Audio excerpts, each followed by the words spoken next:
Қытай дегенде ең алдымен көпшілік оның халық саны еске алатыны рас. Дегенмен аспан асты елінің өзге де таңқаларлық ерекшеліктері бар. Білгіңіз келе ме? Ендеше баяндайық. Қытай елі туралы қызықты фактілер.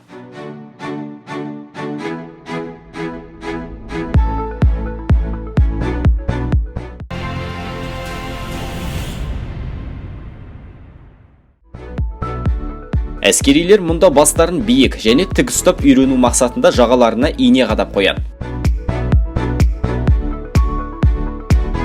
Әскерилер бірдей аяқ басып, бір деңгейде қолдарын көтеру үшін олардың аяқ қолына арнайы сым жалғанады. Сым аяқтың не қолдың артық көтерілуіне кедергі келтіреді. Қытайда 100 миллионнан астам адам тәулігіне $1 күн көреді. Қытайда кетчуп пайда болғанда оны балық соусы деп атаған.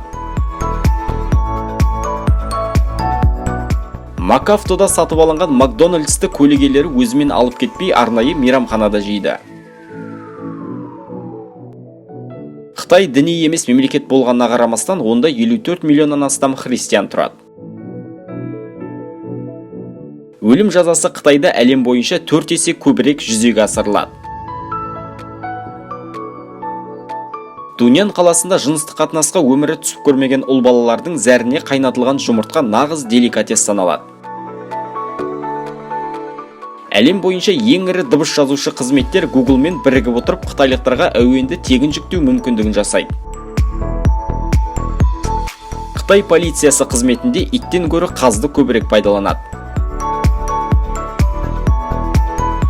Қытайда нәзік жандылар құрсағында қыз бала болған жағдайда түсік тастауға асығады. Оларда жылына 500 мыңнан астам түсік тастау жасалынып, 10 мыңдаған бала жетім өседі.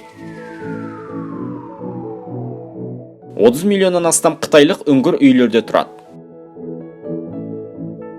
Қытай ауасы қатты ластанғаны соншалық, лас ауа Тынық мұхиты арқылы Сан-Францискоға дейін жетіп жатады.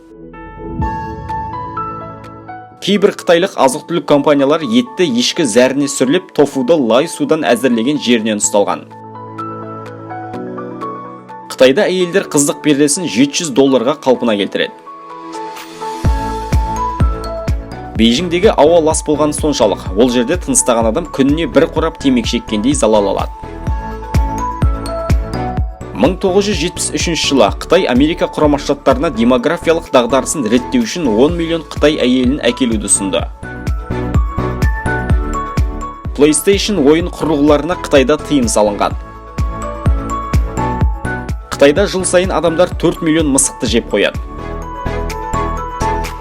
Шанхай қаласында әлемдегі ең ұзын кептеліс тіркелді. 100 шақырымға жететін және 12 тәулікке созылған кептеліс. Телефондарынан бас ала алмайтын қытайлықтар арнайы белгіленген жолақпен жүреді.